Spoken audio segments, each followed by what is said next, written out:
Il pose la question. La vraie. Benoît Dutrisac. Celle que tout le monde a en tête et que personne d'autre n'ose formuler à voix haute. Dutrisac. Il n'est pas là pour mettre à l'aise. Il est là pour obtenir l'information. Et il a tout son temps. Il sent quand on lui cache quelque chose. C'est un don ou beaucoup d'années d'expérience. Dans son cas, c'est probablement les deux. Benoît Dutrisac. Bonjour tout le monde, bienvenue à l'émission. J'espère que vous allez bien. On est le 24 août 2026. Cybelle Ledgy est là. Madame Olivier, bonjour. Allô? Ouais. Alors c'est Fripouille premier, les Francs-Tireurs, les cônes. OK, bon, c'est des images pour... ça a l'air m'identifier. Ça, c'est... Le bonhomme fâché. L'emoji fâché. Oui, c'est ça, puis le cactus. T'as pogné un coup de vieux. Oui, on dirait que j'ai 88 ans sur ça. C'est comme, Grandpa, prends ta retraite. On dirait un portrait royal. Un peu, hein? Tu sais, de la famille royale. Oui. T'es rendu là. Merci, Jessica. Je suis rendu là, tu penses? Ben, je pense que oui. Je suis rendu loin en sagramouille. Bon, je suis content de vous retrouver. J'espère que vous allez bien. J'espère que vous avez passé un été... Attends, je vais m'attacher.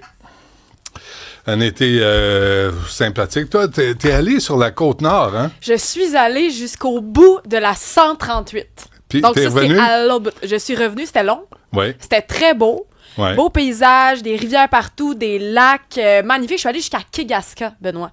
Ça, là, c'est à 1h30 de Natashquan. Avant, la 138 arrêtait là. OK. Ils ont rajouté un petit bout, puis je suis allée à l'autre petit bout. OK. Puis? C'était magnifique, mais là, les restaurants, par contre, j'étais un peu déçue. Tu vois, là, c'était beaucoup des cantines. La nourriture était pas aussi bonne que ce que je pensais. Moi, je m'attendais à être le royaume des fruits de mer, manger des bons poissons, des crevettes partout. Puis j'ai été déçue. On n'a pas bien mangé, puis ça coûtait cher aussi. Oui, non, ça coûte cher. Puis pour se loger, tu me disais, ça coûtait un bras. Pour des chambres ordinaires. 315$ en moyenne la nuit. Vraiment, Tourisme Québec là, pourrait faire des efforts parce qu'on parlait de ça ce matin. Tu sais, il y a 9 ans. On est allé en famille faire le tour de la Gaspésie en voiture. Puis là, tu dis, c'est magnifique, c'est beau, mais de la pizza, des hot dogs, des hamburgers, vous pouvez pas faire mieux que ça. La friture, il y a comme, tu sais, d'un point de vue gastronomique, c'est pauvre. C'est pauvre. Fait qu'à un moment donné, je pense qu'on a des leçons à apprendre parce que tout le monde est allé sur la côte est américaine. Nous, on est retournés cet été. 4 jours, 5 jours. On n'a pas trop donné à Donald. T'sais, on a donné, mais écoute, c'est 40% sur le dollar. Alors, ça vient vite. Puis là, tu dis, OK, mais quand même, tu fais le tour. Il y a des restaurants qui ont de l'allure. Il y a des coins, le tourisme, là, on y a pensé. C'est accueillant. Les chambres, sont propres. C'est la moindre des choses. Ben, c'est pas toujours évident. Puis il me semble qu'au Québec, on manque de vision, on manque d'investissement dans le tourisme pour les accueillir. Puis là, ils vont dire, oui, mais il n'y a pas assez... Ben, c'est sûr qu'il n'y a pas assez de monde. Si tu y vas une fois et tu n'as pas le goût d'y retourner, c'est pas une bonne stratégie. Non, mais tu sais, nous, on était à un moment donné, justement, dans le coin de Natashquan. On avait loué un tout petit chalet. On s'attend pas à grand-chose. C'est pas grave, c'est cute, c'est sur le bord de l'eau. Ouais. Là, tu rentres dans la salle de bain, il n'y a pas de tablette nulle part. Il n'y a pas de crochet pour accrocher ses serviettes. C'est mal patenté. Ouais, mais c'est pas une bécasse, là. Non, pas... non, mais tu sais, c'est pour dire, quand ordinaire. même, au prix qu'on paye, je veux dire, on est ça. quand même au Québec, là, on est capable de fournir des beaux endroits propres, bien équipés. Puis c'était pas le cas, puis je sais pas pourquoi. Il y a un restaurant que j'ai fait à Natashquan qui était génial, de la Grande Échourie, ça s'appelle, sur la plage, la bouffe était bonne, ça a été le seul. Il a fallu que j'aille à l'autre de bout. De bout. Mais tu vois, quand on a fait le tour, on est allé au Bic à un moment donné. C'est beau, le Bic. C'est le fun.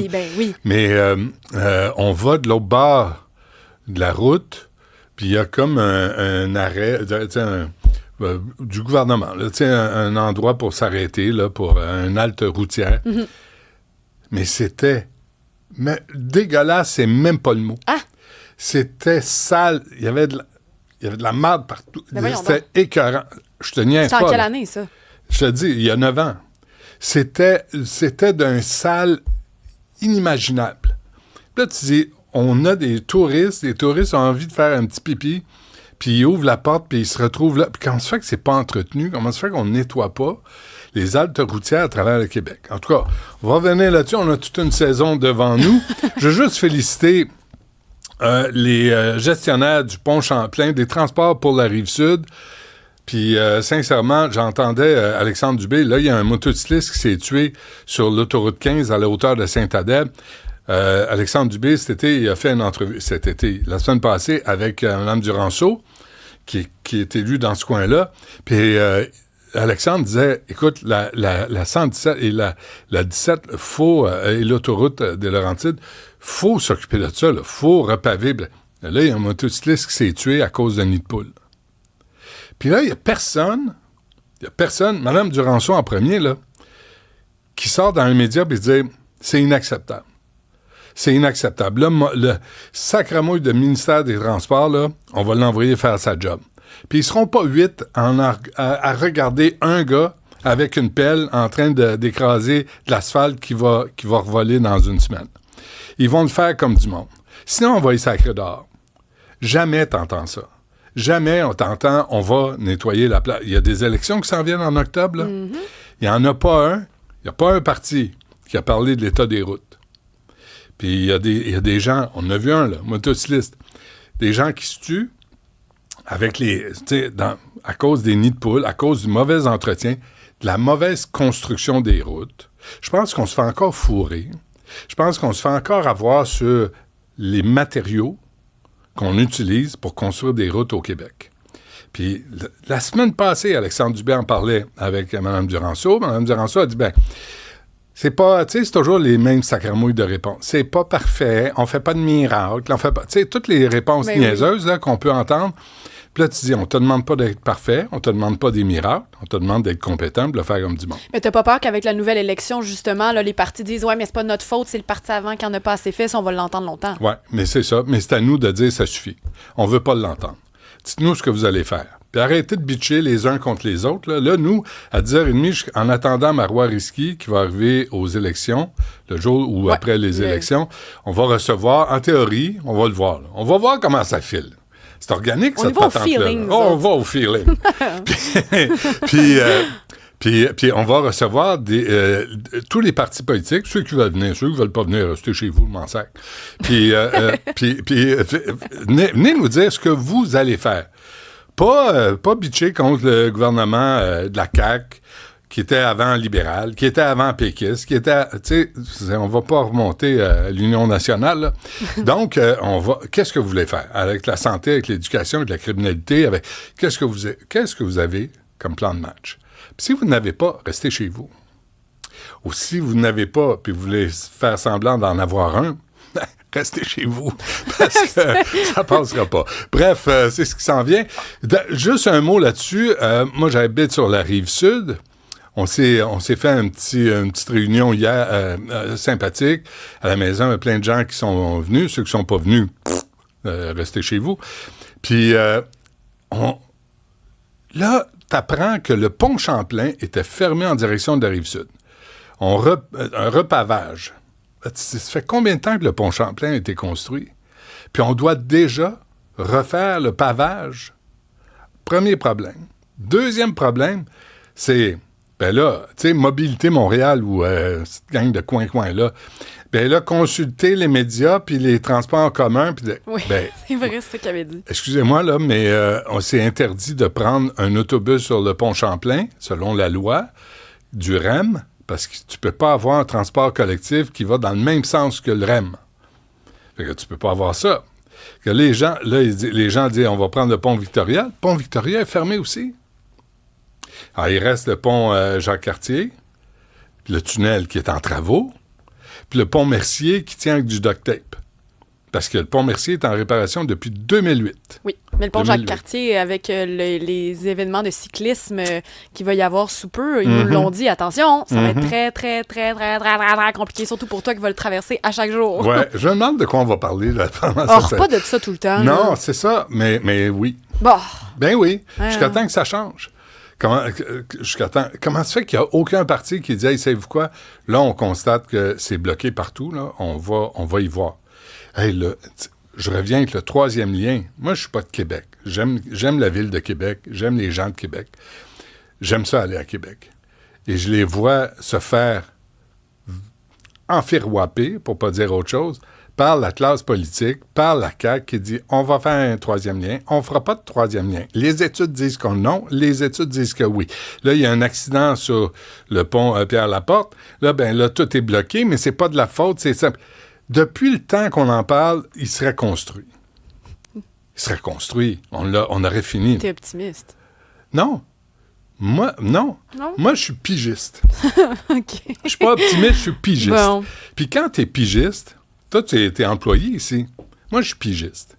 Puis quand t'es pigiste, là, puis que tu fais pas un job, tu te fais crisser dehors. C'est pas compliqué.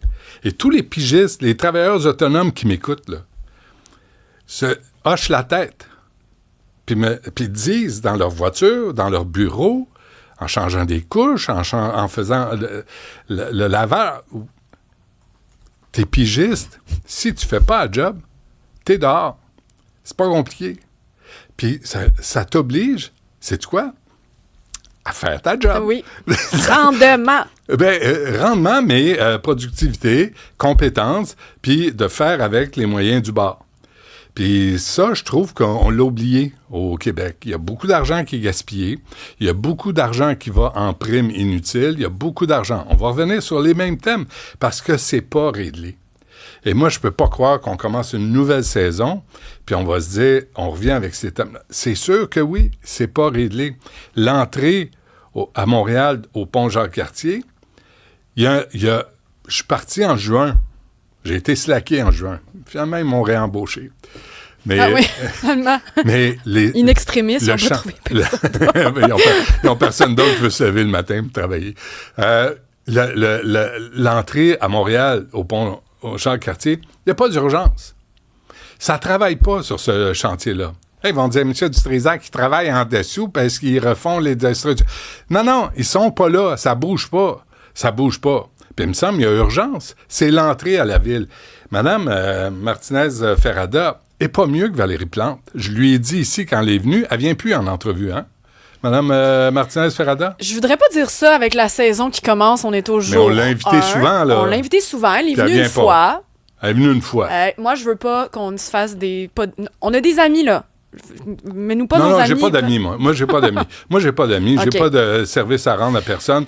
Moi, je suis pas acheté, je suis pas achetable. Mais c'est vrai que c'est compliqué de la recevoir en entrevue. C'est compliqué. Ça redevient Valérie Plante, ouais, qui faisait des petits caca nerveux parce qu'on la critiquait. Puis aujourd'hui, elle anime sur TV5 comment scraper une ville. Bravo, on va la regarder parce qu'on a besoin de modèles. Et puis, son émission, elle va constater le chaos en ville. Ben oui. Hey! Il y a un documentaire à faire juste à Montréal pour ça, sincèrement. Et c'est la meilleure, mais vraiment, pour reconnaître le chaos qu'on peut créer, c'est la meilleure animatrice que tu peux avoir. Vraiment, bravo. C'est un excellent choix. Mais Mme Martinez-Ferrada fait pas mieux. Ne fait pas mieux. Et là, tantôt à midi, on va recevoir Philippe Pichet, qui a été chef de police du SPVM de 2015 à 2017, parce que je trouve que cet été, les policiers, il y en a un qui est décédé. Il y en a une qui a été gravement blessée. Il y a eu la fusillade en face de Pornhub. Des policières agressées par 4 petites crapules. Une autre, celle qui a été insultée, le sale pute, là, par le tête de ramen. C'est les policiers à Montréal. Je suis désolé, mais là, on parle de racisme systémique. La mairesse les jette en dessous du bus en disant « Mon conjoint, mon fils sont victimes de profilage racial. » Excuse-moi, là. Moi, je veux savoir comment il conduit ton conjoint. Puis là, c'est rendu que si t'es racisé, tu peux conduire comme un tata. Tu peux brûler un feu rouge. Tu peux ne pas observer le code de la route. Ben non. Ça s'applique à tout le monde, quelle que soit ta couleur, quelle que soit ta religion. Ça s'applique à tout le monde. Mais là, tout à coup, il faut les policiers ferment les yeux, le désengagement, on va vers ça, là. Il y a eu la crise au poste 39, là. On va en parler tantôt à midi. Là, des scalps. Québec solidaire est sorti avec des scalps. Attendez, là, des scalps.